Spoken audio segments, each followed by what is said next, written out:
মোহতারাম হাজিরিন, গত জুমে আলোচনা করতেছিলাম নামাজের গুরুত্বের উপরে। তো আজকে গত জুমায় নামাজ কি এর উপরে আলোচনা করেছি। আজকের জুমার আলোচ্য বিষয় হলো নামাজের উদ্দেশ্য কি। সেজন্য পবিত্র কোরআনুল কারীমের একটি আয়াতে কারিমা তেলাওয়াত করেছি। রসূলের অসংখ্য অমীয় বাণী হাদিসে মোবারকা থেকে একটি হাদিস পাঠ করেছি।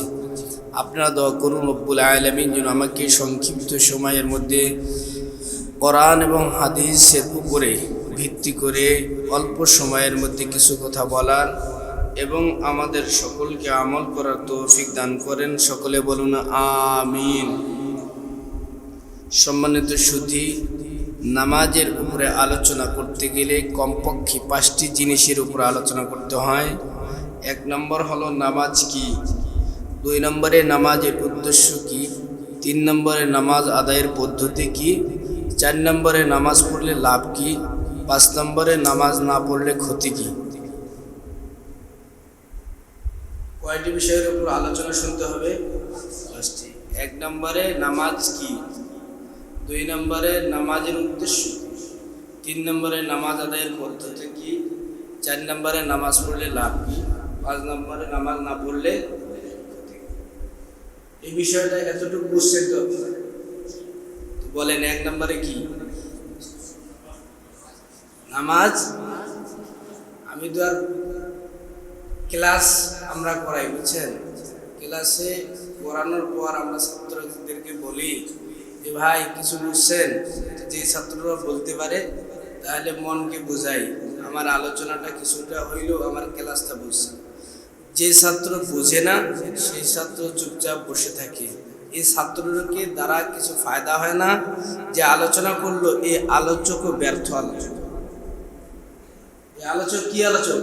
ব্যর্থ। 2 ঘন্টা আলোচনা শুনলেন, কি আলোচনা শুনলেন? সেই আলোচনা করছে,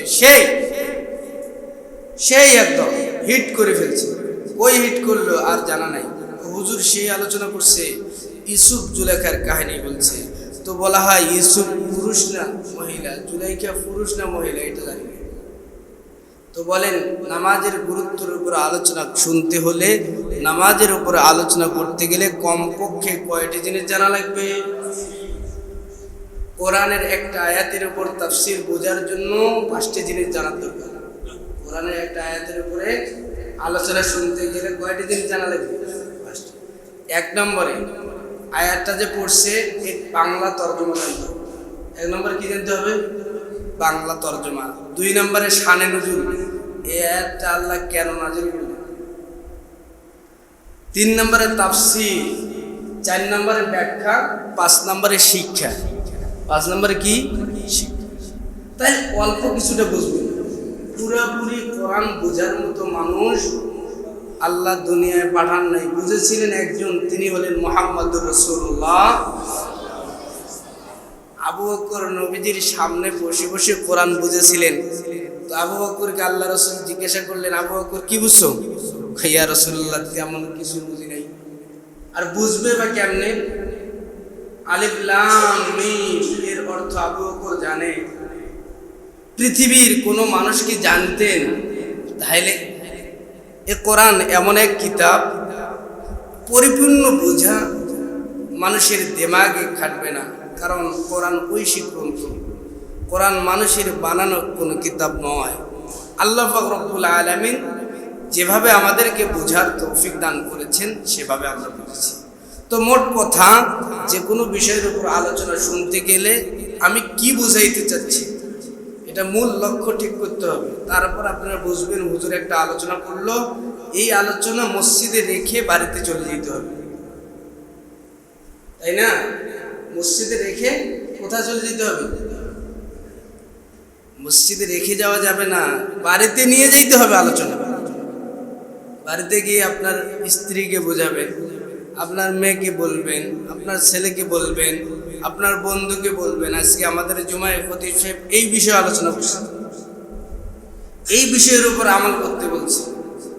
শুধু শুধু কান সুদ করলেন, সুদ দিয়ে কিছু বললাম, এর দ্বারা ফায়দা অল্প, এর দ্বারা অনেক কম লাভ।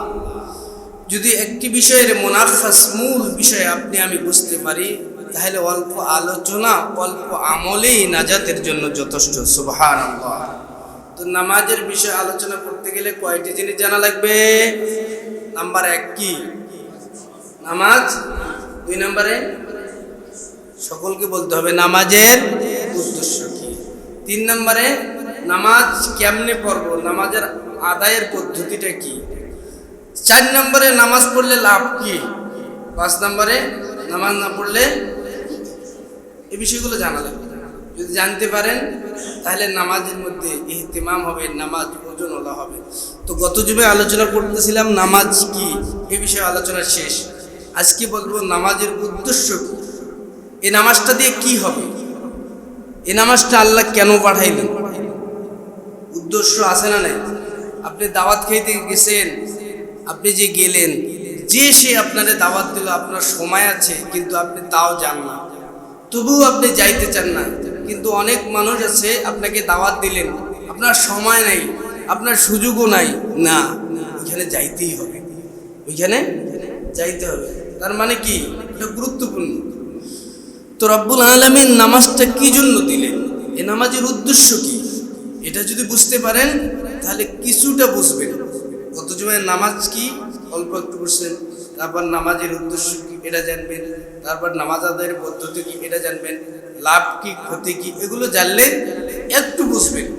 কেউ পরিপূর্ণ বুঝতে পারবে না। আসুন আমরা নামাজের উদ্দেশ্য নিয়ে আলোচনা করতেছিলাম। তো নামাজের উদ্দেশ্য হলো 5টি। কয়টি? জোরে বলেন, নামাজের উদ্দেশ্য কয়টি? 1 নম্বর, নামাজের 1 নম্বর উদ্দেশ্য হলো নামাজ সমস্ত প্রকার গুনাহ থেকে এবং ফাহিশা কাজ থেকে, নিন্দনীয় কাজ থেকে মানুষকে মুক্ত করে দিবে। সুবহানাল্লাহ। এটা হলো কি নামাজের কি 1 নম্বর উদ্দেশ্য। নামাজের কয়টি উদ্দেশ্য আছে? অনেকগুলো উদ্দেশ্য, তার মধ্যে আমি 5টি বললাম। নামাজের অনেকগুলো উদ্দেশ্য, তার মধ্যে মৌলিক 5টি উদ্দেশ্য, যেটা কোরআন এবং হাদিস দ্বারা প্রমাণিত। অনেক উদ্দেশ্য হচ্ছে, তার মধ্যে 5টি অল্প বলি। 1 নম্বর উদ্দেশ্য, নামাজ সমস্ত প্রকার খারাপ, ফাহিশা, নিন্দনীয়, যাবতীয় ফাহিশা কাজ থেকে নামাজ মানুষকে বিরত করবে। এটা হলো নামাজের মূল 1 নম্বর উদ্দেশ্য। কোথায় পাইলেন? পবিত্র কোরআনে। কোথায় আছে? আল্লাহ পাক রব্বুল আলামিন বলেন, ইন্নাস সালাতা তানহা আনিল ফাহশাই ওয়াল মুনকার ওয়ালা যিকরুল্লাহি আকবার ওয়াল্লাহু ইয়ালামু মা তাসনাউন। রব্বুল আলামিন বলেন, ইন্না নিশ্চয়, সালাত অর্থ কি? নামাজ কি শব্দ?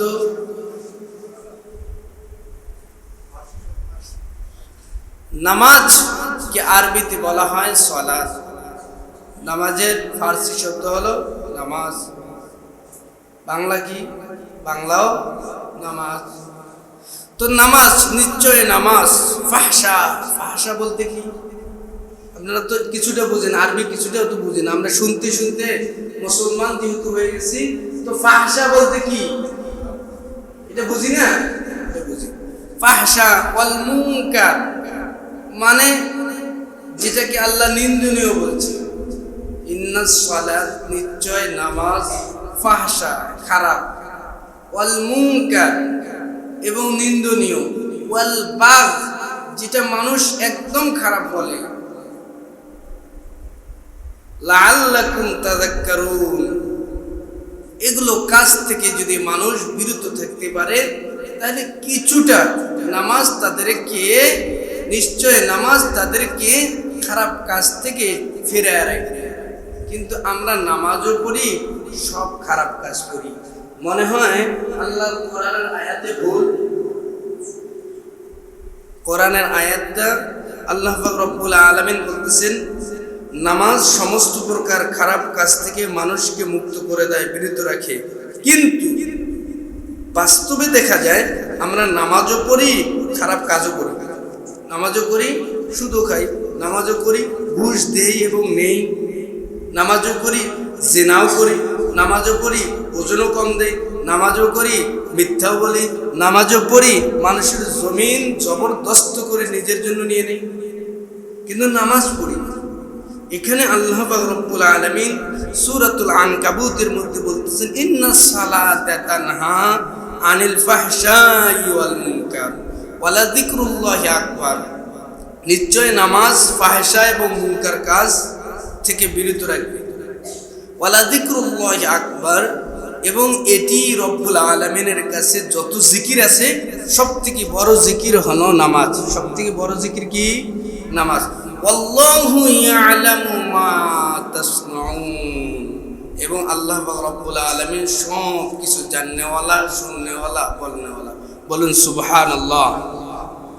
এখন যে আমরা নামাজও পড়ি, এখন যে সুদও খাই, এখন যে নামাজও পড়ি, বড় বড় মিথ্যা কথাও বলি, কারণটা কি? কারণ আছে না নাই? দুই কারণের এক কারণ তো হবে। এক নম্বর কারণ এটি হতে পারে, মনে হয় আমার আল্লাহর কোরআনে ভুল আছে। আছে? কথা বলেন, আর ভুল আছে কোরআনে, তাহলে এটা চলে গেল এক পর্যায়ে। দুই নম্বর কারণ, সম্ভবত আমাদের নামাজের মতো হইতেছে না। নামাজের মতো হইতেছে না, সেজন্য আমি নামাজও করি, সব রকম খারাপ কাজ করি। সেজন্য আমার কোনো খারাপ কাজ নামাজ দ্বারা বিরত রাখতে পারছে না। কারণ কি? কারণ হলো, অনেক মানুষ আমরা বলি এই মানুষটা নামাজও পড়ে আবার ঘুষও খায়। অনেক মানুষকে আমরা বলি এই মানুষটা নামাজও পড়ে আবার জিনাও করে। এরকম নয়, বিষয়টা হলো মুফাসসিরিন একরাম লিখতেছেন, যে মানুষটা ঘুষ খায় সে মানুষটা ঘুষ খায়। এখন বুঝতেছেন, একটু পরে বুঝবেন। যে মানুষটা জিনা করে আবার নামাজও পড়ে, মুফাসসিরিন একরাম লিখতেছেন, তোমরা বলো সে জিনা করে নামাজ পড়ে না, তাহলে কি করে? ভাই নামাজের অভিনয় করে। নামাজের কি করে? অভিনয় করে। ফর এক্সাম্পল, আমি উদাহরণটা দিলে আপনারা ভালোভাবে বুঝবেন। আমাদের তো প্রায় মানুষের টাচ মোবাইল আছে না, স্মার্টফোন আছে না নাই? অনেক মানুষ আল্লাহওয়ালা কোনো কিছু খারাপ জিনিস দেখে না। এটা 100-র মধ্যে 5% মানুষ থাকতে পারে, আর 95% মানুষ মোবাইলের মধ্যে এই জিনিস দেখে, সেই জিনিস দেখে। কিন্তু ম্যাক্সিমাম মানুষ, আমরা তো নাটকগুলো দেখি কি দেখি না? নাটক 40 মিনিট 50 মিনিটের নাটক দেখি না আমরা? হুজুর, এইগুলো আবার আলোচনা। নামাজের উদ্দেশ্য বোঝাইতেছি, মাথায় রাখতে হবে কি নামাজের উদ্দেশ্য। নাটক দেখতেছি, একদম আল্লাহওয়ালা মানুষ 5 ওয়াক্ত নামাজ পড়ে একটা নাটক দেখতেছে। বাংলাদেশের আপার লেভেলের একজন ফিল্ম যারা করে, ছবি যারা করে, তাদের নাটক দেখতেছে। তো এক সময় নাটক দেখতে দেখতে 25 মিনিট চলে গেছে, এমন সময় আজান দিয়ে দিচ্ছে। কি দিচ্ছে? আজান। ওই আল্লাহওয়ালা মানুষটার নাটকটা বন্ধ করে দিয়ে ওই জায়গায় ওই জায়গায় কি অফ করে দিয়ে নামাজের মধ্যে চলে এসছে। নামাজ পড়তেছে সে। আচ্ছা বলুন, যখন তিনি নামাজ পড়ে তখন কি এরকম হয়নি যে 26 মিনিটের সময় ওই অভিনেতা আর ওই অভিনেত্রী কি অভিনয় করবে? এরকম কি আমার জীবনে আসছে? আপনাদের জীবনে মিলতেছে তো? অথবা কোনো ওয়াজ শুনতেছেন, এখন তো বলবেন হ্যাঁ ঠিক আছে, কোনো ওয়াজ শুনতেছেন, সেই ওয়াজ, একদম মন দিয়ে ওয়াজ শুনতেছেন। 2 ঘন্টার একটা তাফসির শুনতেছেন, শুনতে 1 ঘন্টা 45 মিনিট আর 15 মিনিট বাকি, নামাজের জামাতের সময় হয়ে গেছে। একদম এক সুন্দর তাফসির, কিন্তু আপনি ওই জায়গায় মোবাইলটা অফ করে দিয়ে চলে এসছেন, নামাজের মধ্যে দাঁড়াইছেন। কোনো না কোনোভাবে কখনো কি আপনার মনে মনে আসে নাই যে আমি এই 45 মিনিট চলে গেল, এই 15 মিনিটের মধ্যে হুজুর কি আলোচনা করবে? এরকম মনের মধ্যে আসবে। যারা নাটক দেখে তাদেরও মনের মধ্যে আসে। তো মুফাসসিরিন একরাম বুঝাইতে গিয়ে বলতেছেন সে নামাজ পড়ে আর নাটক দেখে, এই কথা বলা যাবে না। কি বলতে হবে? সে নাটক দেখে আর নাটক দেখে নামাজের অভিনয় করে। সে নাটক দেখে, কথা বলেন, সে নাটক দেখে আর নাটক দেখে কি করে? নামাজের অভিনয় করে। এখন আসুন, একটা মানুষ সুদের উপর টাকা লাগাইছে। কিসের উপর? সবাইকে বলতে হবে কিসের উপর। কিন্তু 2 মাস হয়ে গেছে 10,000 টাকা সুদের উপর দিছে, দিনে 10 টাকা 1000-এ, তো 10,000 লাগাইলে তাহলে দিনে কত হয়? 100। তো 3 মাস ধরে বন্ধুর সাথে দেখা হয় না, যার কাছে সুদের টাকা দিছে। তো নামাজ পড়তে আসতেছে, এমন সময় মসজিদের রাস্তার মধ্যে ওই বন্ধুর সাথে দেখা। কার সাথে দেখা? হ্যাঁ, সুদখোরের সাথে দেখা। তো বন্ধুকে বলে, বন্ধু আপনার লেনা দেনাটা পরিশোধ করার দরকার, আপনি একটু আসেন। ঠিক আছে, আমি নামাজ পড়ে আসতেছি। নামাজের মধ্যে দাঁড়াইছে। কিসের মধ্যে দাঁড়াইছে? নামাজের মধ্যে। খারাপ লাগতেছে আমি বুঝতেছি, আপনাদেরকে যে খারাপ লাগতেছে বয়ান, এগুলো আমি বুঝি। ওই বন্ধু নামাজের মধ্যে ঢুকছে, নামাজ পড়তেছে, একদম সেই নামাজ পড়তেছে আর হিসাব করতেছে, হায় ওকে তো 3 মাস হয়ে গেল, ও তো কিছু টাকা কম দিতে পারে, তো কত যে কম দিবে। তো মুফাসসিরিন একরাম লিখতেছেন, সুদারু ব্যক্তিকে তোমরা বলবা সুদ খায় আর নামাজ পড়ে, এ কথা বলিও না। কি বলবো? সুদ খায় আর সুদ খায় নামাজের অভিনয় করে। কিসের অভিনয় করে? এ প্রকার নামাজের দ্বারা হাজারো দিন নামাজ আদায় করবে, এর নামাজ গুনাহ থেকে ফিরাবে না, এর নামাজ খারাপ কাজ থেকে ফিরাবে না। আসুন, একজন মানুষ, আপনি অফিসে গেছেন, রমজান মাস, জোহরের নামাজের টাইম হয়ে গেছে, অফিসারকে একদিন যে দেখা করছেন, স্যার আমি এই কাজের জন্য আসছি। কোন অফিস? এটা আমার বাস্তব উদাহরণ বলতেছি, কোন অফিস এটা বলবো না। তো স্যার আমি যে এই কাজের জন্য আসছি আপনার কাছে, ভাই আপনার কাজ করে দেবো ইনশাআল্লাহ। করে দেবো মানে কি?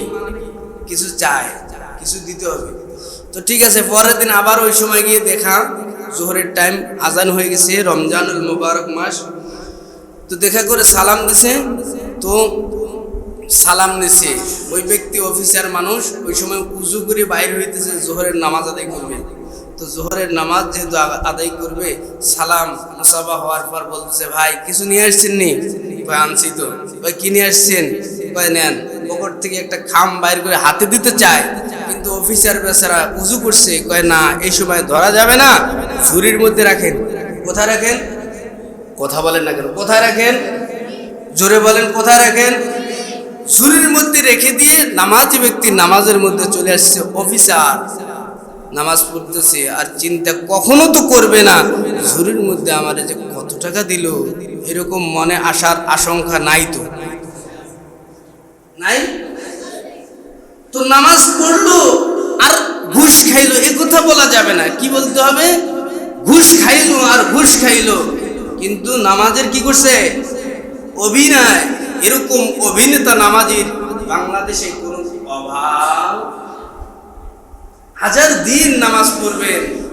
আল্লাহ পাক রব্বুল আলামিন বলছেন, ইন্নাস সালাতা তানহা আনিল ফাহশাই ওয়াল মুনকার। রব্বুল আলামিন বলেন, নামাজ সমস্ত প্রকার খারাপ, মুনকার সমস্ত প্রকার ফাহেশা কাজ থেকে নামাজ মানুষকে বিরত রাখবে। ওয়ালা যিকরুল্লাহি আকবার। রব্বুল আলামিন বলেন, ওয়ালা যিকরুল্লাহি আকবার, এটি হলো সর্বোত্তম সব থেকে বড় জিকির। কিন্তু আমরা নামাজও পড়ি, সুদও খাই, আমরা নামাজও পড়ি, ঘুষও দেই, ঘুষও নেই, আমরা নামাজও পড়ি, মিথ্যা বলি, আমরা নামাজও পড়ি, ওজনে কম দেই আর বেশি নেই।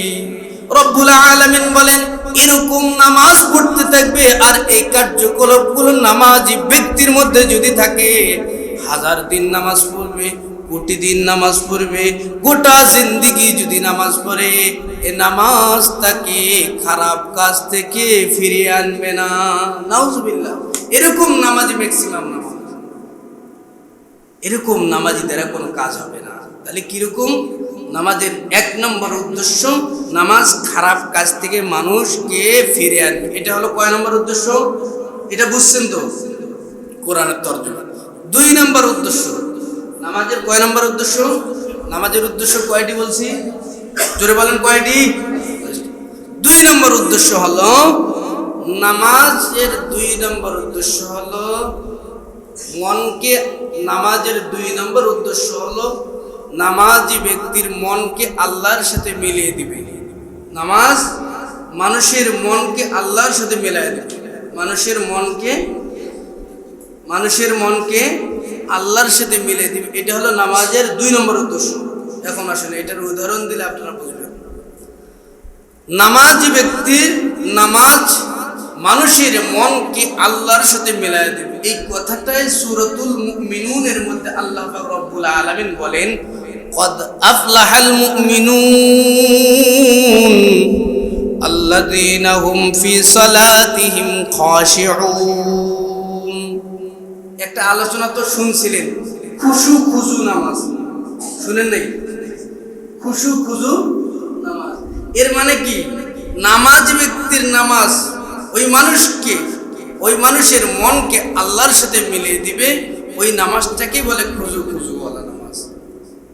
মনকে আল্লাহর সাথে মিলায় দেবে, তাহলে তার নামাজ হয়ে যাবে। আর নামাজের 2 নম্বর উদ্দেশ্য হলো নিজের মনকে আল্লাহর সাথে মিলায় দিতে হবে। কেমনে মিলায় দেব? মন তো নামাজে থাকে না, কে কিভাবে মিলাইছে অনেক উদাহরণ আছে। নাম্বার 1 উদাহরণ, আল্লাহর নবীর জামানায় এক যুদ্ধ হয়েছিল। এই যুদ্ধের মধ্যে হযরত আলী গেছেন। কে গেছেন? কথা বলেন না, কে গেছে? আলী। হযরত আলী রাদিয়াল্লাহু তাআলা আনহু যুদ্ধের ময়দানে গেছেন। যুদ্ধ করতে করতে এক পর্যায়ে এই হাঁটুর নিচ থেকে টাকনুক পর্যন্ত এর মাঝখানে একটা গোস্তের টুকরো আছে, আছে না নাই? নরম গোস্ত, এটা আবার ব্যথা করে, এটা আবার কি করে? ব্যথা করে। ওই গোস্তের মধ্যে একটা তীর লেগে গেছে, এমন তীরের ব্যথা, এই গোস্তের টুকরা যে নাড়তে যায়, তীর বাইর করতে যায়, নাড়িও না, সুরকান সুরকান দূর হয়ে যাও। যেমনি ভাবে অনেক মানুষের কাতি কুতি আছে অনেক বেশি, খুব ও দূরে আছে, আপনি শুধু হাত লাড়া দিবেন, ও একদম মুসদ্দা শুরু করে দিবেন, আছে না? এরকম মানুষ অনেক মানুষের ফোড়া উঠছে, দেখবেন ফোড়া তো নিজের স্ত্রী, নিজের মেয়ে অথবা নিজের মা এই ফোড়াটাকে নষ্ট করে দিতে চায়, ভেঙে দিতে চায়, কিন্তু সে বলে না, এখানে নাড়িও না, আমার ব্যথা আছে। এই ফোড়ার মতো ব্যথা অথবা কাতুকুতু দেওয়ার মতো অবস্থা হযরত আলীর হয়ে গেছে। যে তীর নাড়তে যায় কয় নাড়িও না, ব্যথা বাড়তেছে বাড়তেছে বাড়তেছে। কোথায় থেকে বলতেছি? হাদিস শরীফ থেকে বলছি। ব্যথা বাড়তেছে বাড়তেছে বাড়তেছে, পা ফুলে গেছে। পা ফুলতে ফুলতে এক পর্যায়ে বেহুশ। আল্লাহর নবীর কাছে খবর চলে গেছে, ইয়া রাসূলুল্লাহ, ইয়া হাবিবাল্লাহ, ওগো আল্লাহর দোস্ত, আপনার জামাইয়ের এই অবস্থা, পায়ের মধ্যে বর্ষা লেগে গেছে, এখন করব কি? সে তো নাড়তে দেয় না। আল্লাহর নবী ডাক দিয়ে কয়, ও সাহাবীরা রে, আলীকে নামাজে দাঁড়াইতে দাও। সুবহানাল্লাহ বলেন। আলীকে নামাজে দাঁড়াইতে দাও। নামাজে রক্ত চলে আসছে। সাইয়্যিদিনা হযরত আলী রাদিয়াল্লাহু তাআলা আনহু নামাজের মধ্যে দাঁড়ায় গেছে। নামাজে দাঁড়াইতে দেরি, 2 জন সাহাবী পিছন দিক থেকে গিয়ে তীরটা টেনে বাইরে করছে, আবার ওই জায়গাতে ব্যান্ডেজ করে দিয়েছে। নামাজ শেষ, হযরত আলী দেখে তীরের জায়গায় তীর নাই। ডাক দিয়ে কয়, কি খবর, কেমনে কি করলা? কয়, তুমি যখন নামাজের মধ্যে দাঁড়াইছো তখন তীর টেনে বাহির করে নিয়ে আসছি। হযরত আলী বলে, তোমরা যে তীর বাহির করছো, মশা কামড় দিলে যেই ব্যথা পাওয়া যায় এরকম ব্যথাও আমি অনুভব করি নাই। সুবহানাল্লাহ। ব্যথা অনুভব হয় মনে। কোথায়? মনে। ওই মন কাকে দিছে? আল্লাহর কাছে মন দিয়ে যখন নামাজ আদায় করবে, এই নামাজ এত ওজনওয়ালা নামাজ হবে, এত গুরুত্বপূর্ণ নামাজ হবে, এই নামাজের দাম রব্বুল আলামিনের কাছে অনেক বেশি হয়ে যাবে। নামাজ মন আল্লাহকে দিতে হবে। সেই জন্য তো আমার আল্লাহ বলেন, কদ আফলাহাল মুমিনুন, ওই সমস্ত মানুষ সফল কাম, ওই সমস্ত মানুষ কামিয়াব, ওই সমস্ত মানুষ জ্ঞানী, ওই সমস্ত মানুষ জিতে গেছে। আল্লাযীনা হুম ফি সালাতিহিম খাশিউন, আল্লাযীনা হুম ফি সালাতিহিম খাশিউন। যেই মানুষটা নামাজের মধ্যে নামাজ হয় খুশুওয়ালা, যে মানুষটা নামাজ পড়ে মনকে আল্লাহর সাথে মন দিয়ে দেয়, মন আল্লাহর সাথে মিলায় দেয়, ওই মানুষটার নামাজ, তাকে নামাজের জন্য নামাজিকে জান্নাত দেওয়া হবে। সুবহানাল্লাহ। আর অনেক মানুষের নামাজ জাহান্নামে নিয়ে যাবে। অনেক মানুষের নামাজ কোথায় পাইলেন? সূরাতুল মাউন খুলে দেখুন।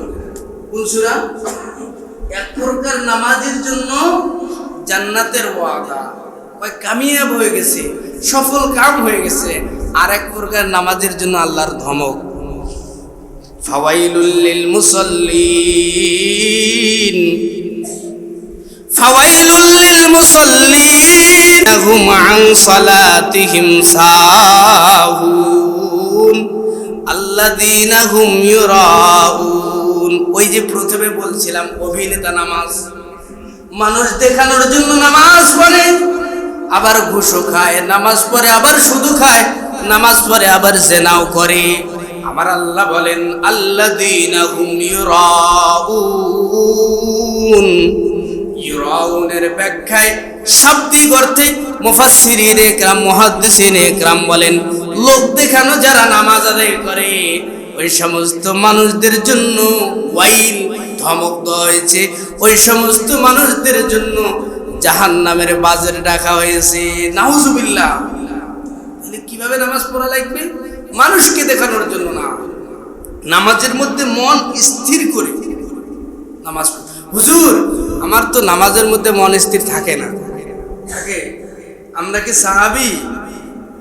বলেন না। আমরা কি সাহাবী? আমাদের মন নামাজের মধ্যে থাকে তো? কথা বলে থাকে? বলেন না। না থাকে না, বলেন না। তো কেমনে থাকবে? এর প্রেসক্রিপশন আছে তো, এর ওয়াজ আছে তো। থাকবে কেমনে? নামাজের মধ্যে মন স্থির থাকবে কেমনে? তো আমাদের ওস্তাদরা যখন আমাদেরকে তাফসীর পড়াইছে, আমরা জিজ্ঞাসা করছি হুজুর আপনি তো এইগুলো ভালো করে পড়াইতেছেন, তো মন স্থিরটা থাকবে কেমনে আপনি বলেন। তো আমাদেরকে বলছি এভাবে এভাবে নামাজ আদায় করলে আপনার মন নামাজের মধ্যে থাকবে। বলুন না সুবহানাল্লাহ। তো আপনারা তো জানেন না, এটাও বলেন না। মন কারো এক জায়গায় থাকে, আমাদের উপর বেশি সওয়ার করে, আমাদের উপর বেশি। যারা যত বড় আলেম, যারা যত বড় আল্লাহওয়ালা, যারা যত বড় বুজুর্গ, তাদের পিছনে শয়তান বেশি সওয়ার করে। কারণ একজন আলেম হাজার আবেদের থেকে উত্তম। সুবহানাল্লাহ বললেন না যে আলেমদের ঘুম অনেক দামি, আলেমদের মর্যাদা অনেক বেশি। তো সেজন্য আমাদের মনকে বেশি এদিক সেদিক নিতে চায়। দেখবেন নামাজে মন থাকে না, ছটফট ছটফট। আমরা তো সাহাবী না, আমরা তো রসুলকে দেখি নাই, আমাদের গুনাহ হবে, এটাই স্বাভাবিক। গুনাহ ছাড়া কোনো মানুষ নাই, শুধুমাত্র চার প্রকার মানুষ ব্যতিরেকে সমস্ত মানুষ গুনাহ। কয় প্রকার মানুষ ব্যতিরেকে? চার প্রকার। এটা মনে হয় বলেছিলাম আমি, আর বলবো না। তো শুনো, আমাদের মন নামাজের মধ্যে থাকে। নামাজে দাঁড়াইছি তো বান্ধবীকে রেখে আসছে চিড়িয়াখানায়, ওইখানে যাইতে হবে, অথবা পার্কে, ওই চিকলি পার্ক, এই পার্ক সেই পার্ক, আমি নামাজটা পড়ে আসি। কি আল্লাহওয়ালা রে, কি এমন আল্লাহওয়ালা! নামাজের আগে প্রেম, ভালোবাসা, মহব্বত, মেয়ের সাথে এগুলো করা যাবে? করা কি জায়েজ নাকি হারাম? বলেন নাকি? বিয়ের পরে ভালোবাসা করা হালাল, বিয়ের আগে যে ভালোবাসা করবেন নারীর সাথে, অন্য মহিলার সাথে, এগুলো সম্পূর্ণরূপে হারাম, হারাম ফির হারাম। তো নামাজ পড়ে মেয়েকে দাঁড়ায় রাখছে, অথবা দোকান খুলে রাখছে, নামাজ আসছে, কি যে হইতেছে দোকানে, এরকম আমাদের সকলেরও হয়। আল্লাহ নবী বলেন, মুহাদ্দিসিন একরাম বলেন, আল্লাহওয়ালারা বলেন, কিছু প্রেসক্রিপশন মেনে যদি নামাজ আদায় করা হয়, কিছু নিয়ম পদ্ধতি মেনে যদি নামাজ আদায় করা হয়, তাহলে মন আর এদিক সেদিক যাবে, স্থায়ী হবে। তো কিভাবে নামাজ পড়তে হবে? এক নম্বর, আপনি যখন নামাজে দাঁড়াবেন মনে মনে চিন্তা করবেন আমি ফুলসেরাতের উপরে দাঁড়াইছি। কোন পুল? পদ্মা সেতু না। কোন সেতু? ফুলসেরাত। কোন সেরাত? ফুলসেরাত, যেটার নিচে জাহান্নাম। যেটার নিচে কি? জাহান্নাম। এটার নিচেই জাহান্নাম, পড়ে গেলে শেষ। এটা মনে রাখতে হবে, আমি ফুলসেরাতের উপরে দাঁড়াইছি। আমার সামনে আমি নামাজ পড়তেছি, আমার রব আমার সামনে আমার দেখতেছে। ওই যে মেরাজের ঘটনা দেখেন নাই, শুনেন নাই? নামাজ যারা পড়ে অকতারিব ওয়াসজুদ, তুমি রবের কাছাকাছি যেতে চাও, রবের সাথে মুলাকাত করতে চাও, রবের ঠোঁটের সাথে ঠোঁট লাগাইতে চাও, রবকে চুমু দিতে চাও, রব তোমারে গ্রহণ করবে এরকম পরিস্থিতিতে দেখতে চাও, তো ওয়াসজুদ ওয়াকতারিব, সিজদায় যাও, রব তোমার সাথে মুলাকাত করবে। সুবহানাল্লাহ। তার মানে আমার সামনে আমার রব আছে। কে আছে? আমার রব। আমার পায়ের নিচে ফুলসেরাত, এটা মাথা রাখতে হবে। আমার পায়ের নিচে ফুলসেরাত, ফুলসেরাতের ব্রিজ থেকে পড়ে গেলেই আমি জাহান্নামে চলে যাব, এই মনে রাখতে হবে। আমার সামনে আমার রব আমারে দেখতেছে। কে দেখতেছে? আমার আল্লাহ আমারে দেখতেছে। তো আল্লাহ যদি আমারে দেখে তাহলে সেই নামাজটা কিরকম হতে পারে? আমার ডান দিকে জান্নাত, আমার পিছন দিকে আমার আজরাইল আমার তাড়া করতেছে। এরকম যদি মনোভাব নিয়ে কোনো মানুষ নামাজ আদায় করতে পারে, এই নামাজির মন শয়তান কখনো অন্য জায়গায় নিতে পারবে। মনকে স্থির করা লাগবে, মনকে স্থির করা লাগবে, মন দিয়ে নামাজ আদায় করা লাগবে। যতদিন আমরা মনোযোগ সহকারে নামাজ আদায় করব না, শুধু নামাজের অভিনয় হবে, এই নামাজ দিয়ে কোনো কাজ হবে? এটা প্র্যাকটিক্যালি আপনার চিন্তা করবেন। নামাজ পড়তেছেন, এই খেয়াল আসতেছে, সেই খেয়াল আসতেছে, দেখবেন এটা নামাজের অভিনয় হচ্ছে। তো কি হুজুর নামাজ পড়বো না? হ্যাঁ, নামাজ পড়বেন, কিন্তু আস্তে আস্তে ওই মনোনিবেশনগুলো আনার চিন্তা করবেন, ওই মনোযোগ আনার চিন্তা করবেন। মনোযোগ আনার চিন্তা করতে করতে দেখবেন একদিন আপনার মনোযোগ ঠিকই চলে এসেছে। আপনি নামাজ পড়তেছেন, আপনার আল্লাহ দেখতেছে। আপনিও আল্লাহকে তো দেখবেন না, আপনিও মনে মনে কল্পনা করতেছেন আমি আমার রবকে দেখতেছি। এই নামাজ পড়ে আপনি রবের কাছে যা চাবেন, চাইতে দেরি রব্বুল আলামিন দিতে একটা মুহূর্ত দেরি করবে না। সুবহানাল্লাহ। সেই কথাটাই আমার আল্লাহ বলেন, কদ আফলাহাল মুমিনুন আল্লাযীনা হুম ফি সালাতিহিম খাশিউন। খুশুওয়ালা নামাজ আদায় করা লাগবে। নামাজের 2 নম্বর উদ্দেশ্য হলো মনকে আল্লাহর সাথে মিলায় দেওয়া লাগবে। আমার রব আমারে দেখতেছে, আমার ডান দিকে জান্নাত, আমার বাম দিকে আমার ফুলসেরাত, আমার পায়ের নিচে জাহান্নাম, আমার পিছন দিকে আজরাইল তারা করতেছে।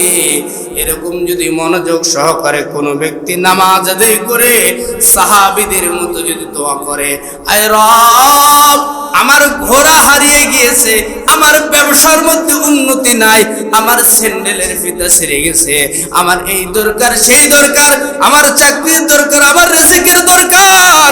কোন মানুষ যদি এইভাবে নামাজ আদায় করে রব্বুল আলামিনের কাছে দোয়া করতে পারে, রব্বুল আলামিন বলেন নামাজ পড়ো, আমার কাছাকাছি চলে এসো, ওয়াসজুদু ওয়াকতারিব, সিজদা দাও আর আমার সান্নিধ্যে চলে আসো, আমার কাছাকাছি এসে আমার এই অ্যাপ্লিকেশন জমা দাও, দরখাস্ত দিয়ে দাও। আমি রব তোমার দরখাস্ত কবুল করতে একটা সেকেন্ড দেরি করব না। সুবহানাল্লাহ।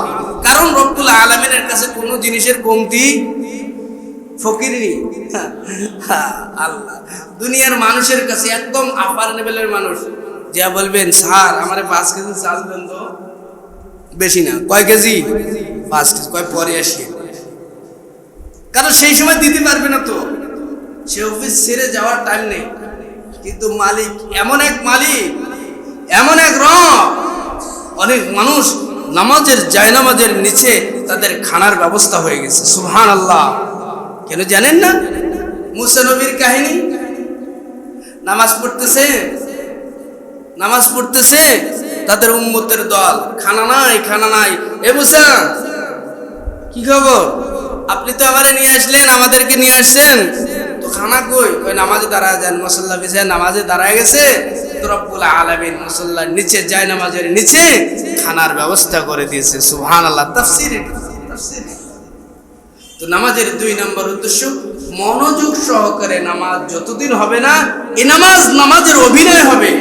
কখনো বলবেন না যে মানুষটা নামাজও পড়ে সুদও খায়, এরকম বলা যাবে না, তাহলে ভুল হয়ে যাবে। বলবেন সুদ খায় আর সুদ খায় নামাজের অভিনয় করে। কিসের অভিনয় করে? ঘুষ খায় আর ঘুষ খায় নামাজের অভিনয় করে। জেনা করে আর জেনা করে নামাজের অভিনয় করে। কয় মানুষটা জেনাও করে নামাজও করে রে, কি একটা অবস্থা! না, সে জেনা করে আর জেনা করে নামাজের অভিনয় করে। মনোযোগ সহকারে যখন আপনার নামাজ হয়ে যাবে, এই নামাজকে নামাজ বলা। নাম্বার 3, নামাজের উদ্দেশ্য হলো আপনি যেটা মন দিলেন আল্লাহকে, এটা মুখে মুখে আল্লাহরে বলতে হবে। আল্লাহ, আপনারে মন দিয়ে দিছি, আপনারে মোহাব্বত করি। কেমনে কেমনে বলবেন? নামাজে দাঁড়াইছে তো বলবেন আল্লাহু আকবার, তাকবীরে তাহরিমা। কি দিয়ে বলবেন? নামাজের 3 নম্বর উদ্দেশ্য, যেটা মন দিয়ে দিলেন সেটা মুখে বলতে হবে, স্বীকারোক্তি দিতে হবে। আল্লাহ, আমি আপনারে ভালোবাসি। তাকবীরে তাহরিমা বলবেন, আল্লাহু আকবার। কি বলবেন বলেন তো? জোরে বলেন, কি বলবেন? তাকবীরে তাহরিমা বলাটা কি ফরজ বলে নাকি? এগুলো সামনে জুমায় বলবো কোনটা কি নামাজ আদায়ের পদ্ধতি। মন দিয়ে আল্লাহরে যেটা জানাইছেন সেটা জবান দিয়ে স্বীকারোক্তি দিতে হবে। আল্লাহ, আপনি বড় রব। তারপর সানা পড়বেন, তারপর আউযুবিল্লাহ পড়বেন, বিসমিল্লাহ পড়বেন, তারপর সূরা ফাতিহা পড়বেন, তারপর অন্য সূরা মিলাবেন, তারপর রুকুতে যাবেন, রুকু থেকে সোজা খাড়া হবেন, তারপর সিজদায় যাবেন, তারপর 2 সিজদার মাঝখানে বসবেন, তারপর আরেক সিজদা দিবেন, তারপর আরেক রাকাত পড়বেন, তারপর দরুদ শরীফ, দোয়া মাসুরা, এগুলো আত্মাহিত পড়ে নামাজ শেষ করবেন। জবান দিয়ে স্বীকৃতি, জবান দিয়ে বলবেন, আল্লাহরে শুনায়া দিবেন, আপনারা যে আমি মন দিলাম, শুধু মন না, আমার দেহটা, আমার জবানটা দিয়ে আপনারা স্বীকৃতি দিয়ে দিলাম। আপনার জবান দিয়ে আপনার বরত্ব, আপনার গুণগান গাইছে। আল্লাহ, আপনি শুনেন। আমরা তো এগুলো বলি না? বলি তো, কিন্তু শুদ্ধ করে বলি না। কিন্তু কি বলি? কিন্তু আল্লাহরে শুদ্ধ করে বলি না। আপনি যে তাকবীরে তাহরিমাটা বললেন, এটা আপনার শুদ্ধ হয়েছে কিনা? আপনি যে সূরা ফাতিহা বললেন, এটা আপনার শুদ্ধ হইলেও কি হইল না? এটা যদি শুদ্ধ না হয় তাহলে এই নামাজ দিয়ে কোনো কাজ। আচ্ছা, আপনারা তো শিক্ষিত মানুষ, আপনারা বলেন তো নামাজ ভঙ্গের কারণ কয়টি? নামাজ ভেঙে যায় কয়টি কারণে? ছোট বাচ্চারা বলতেছে, আপনারা বলেন না, বলুন নামাজ ভঙ্গের কারণ কয়টি? 19টি কারণে নামাজ ভেঙে যায়, চুরমার হয়ে যায়। যে জিনিস ভেঙে যায়, গ্লাস ভেঙে গেছে, ওই গ্লাসের মধ্যে আপনি পানি খাবেন? তো নামাজ যদি ভেঙে যায়, ওই নামাজ আল্লাহর দরবারে অ্যাকসেপ্ট হবে? হবে না। নামাজ ভঙ্গের কারণ, নামাজ ভেঙে যায় 19টি কারণে। তার মধ্যে 1 নম্বর কারণ হলো নামাজের মধ্যে অশুদ্ধ পড়া। কি করা? যখনই অশুদ্ধ পড়লেন, এগুলোই ওয়াজ, এগুলোই জীবনের শ্রেষ্ঠ ওয়াজ করতেছে, এগুলোই ওয়াজ। যখন আপনি নামাজ পড়ায় দাঁড়াইলেন, আপনার শুদ্ধ হয় না, আপনি তাকবীরে তাহরিমা কিভাবে বলতে হয়? আল্লাহ শব্দটা মোটা হবে না চিকন হবে? আউযুবিল্লাহ বিসমিল্লাহ কেমনে পড়বেন? আপনি সানা পড়বেন কেমনে? আপনি সূরা ফাতিহাটা শুদ্ধ করে পারেন না। আল্লাহ বুঝি খুব সোজা হয়ে গেছে জান্নাত, খুব সোজা। আপনি কারো কাছে শিখলেন না, শুদ্ধ করলেন না। এটা মুখ দিয়ে যে আপনি রবের স্বীকৃতি দিচ্ছেন, নামাজের 3 নম্বর উদ্দেশ্য, জবান দিয়ে আল্লাহরে যেটা মন দিয়েলেন, এটা জবান দিয়ে বলতে হবে। এটা হলো নামাজের 3 নম্বর উদ্দেশ্য। আপনি জবান দিয়ে বলতেছেন অশুদ্ধ, আপনি দরখাস্ত লিখতেছেন ডিসি মহোদয়ের কাছে, জেলা প্রশাসক লিখছেন, ওই জায়গায় জেলা প্রশাসকের জায়গায় শুধু জেলা পরিষদ লিখবেন। কি লিখছেন? শুধু পরিষদ, সব ঠিক আছে। এখন তো প্রশাসক তিনিও পরিষদের দায়িত্বে আছে, তিনি তো শুধু লিখছেন জেলা প্রশাসক, শুধু লিখবেন। আপনি দরখাস্তটা দিবেন, জেলা প্রশাসককে, তো জেলা প্রশাসকের জায়গায় লিখছেন জেলা পরিষদ, আর সমাপ ঠিক আছে, শুধু এক জায়গায় প্রশাসকের জায়গায় পরিষদ হয়েছে। আপনার এই দরখাস্তটা ডিসি সাহেব নিবে, শুধু এক জায়গায় বলতে, কিন্তু দুইটা দায়িত্বে তিনি আছে, দুইটা দায়িত্বে কি আছে, তিনি দুইটা দায়িত্বে এখন, কিন্তু শুধু আপনার দেওয়ার কথা ডিসি সাহেব, জেলা প্রশাসক লেখার কথা, আপনি লিখছেন পরিষদ, এক দায়িত্বে দুইজন। কিন্তু এখানকার কাগজ ওখানে চলে না, কারণ এই দরখাস্ত ভুল, ওটা ডিসির কাছে দেন, ওটা জেলা প্রশাসক মহোদয়ের কাছে দেন। এগুলো ভুল করলে যদি ভুল হয়, আমার রব বুঝি আপনার আরবি কিভাবে পড়েন আমার আল্লাহ বুঝি জানে না, আমার আল্লাহ বলে ভুল আর শুদ্ধ কোনটা এটা বোধহয় বুঝে না। আপনি শুদ্ধভাবে যদি না পড়তে পারেন, আপনি চেষ্টাও করেন না, আপনি যে পারেন না ঠিক আছে, আপনি চেষ্টাও করেন, কয় আমি তো বুড়া হয়ে গেছি, বয়স হয়ে গেছে আমার, এখন আবার কেমনে পড়ব। আচ্ছা বলেন, হযরত আবু বকর একজন সাহাবীর নাম, বড় সাহাবী না ছোট? কত বড়? কয় প্রথম সাহাবী, পুরুষদের মধ্যে প্রথম সাহাবী, আল্লাহ নবীর শ্বশুর। কত বছর বয়সে ইসলাম গ্রহণ করছেন? 38 বছর বয়স। কত বছর? নবীজি 38 বছর বয়সে ইসলাম গ্রহণ করছেন। তোকে ছোট বাচ্চা ছিল। আপনি যে বলেন বুড়া মানুষ কিভাবে শুদ্ধ করব, কিভাবে পড়ব, এই অজুহাত আমার রবের কাছে খাটবে। শুদ্ধ করে পড়তে হবে। যারা শুদ্ধ করে পড়তে পারেন না, শুদ্ধ করার চেষ্টা করতে হবে। যতদিন চেষ্টা করবেন না, এমনিতে নামাজ পড়বেন, নামাজ হবে। যদি চেষ্টা করতে থাকেন আর নামাজ পড়েন, ওই নামাজ হয়ে যাবে। ওই অবস্থায় আপনি যদি মারা যান, শুদ্ধ হয় নাই কিন্তু চেষ্টায় ছিলেন, ওই অবস্থায় আপনি মারা গেছেন, আল্লাহর নবী বলেন তার জন্য জান্নাতের 8টি দরজা রব্বুল আলামিন খুলে দিয়েছে। শুদ্ধ এখন এটা হলো নামাজের 3 নম্বর উদ্দেশ্য। নামাজের 4 নম্বর উদ্দেশ্য হলো আপনি প্র্যাকটিক্যালে আল্লাহরে দেখায় দিবেন। আপনি প্র্যাকটিক্যালে আল্লাহরে দেখায় দিচ্ছেন। নামাজের 5 নম্বর উদ্দেশ্য হলো আপনাকে রব্বুল আলামিন মুসলমানদেরকে একতাবদ্ধ, দলবদ্ধ হওয়া শেখায়। নামাজের উদ্দেশ্য কি? এক হও। কি হও? দলবদ্ধ। ওয়াতাসিমু বিহাবলিল্লাহি জামিআ। অনেক কথা। রব্বুল আলামিন আমাদের সকলকে সঠিক বুঝ দান করুন। সকলে বলুন আমিন।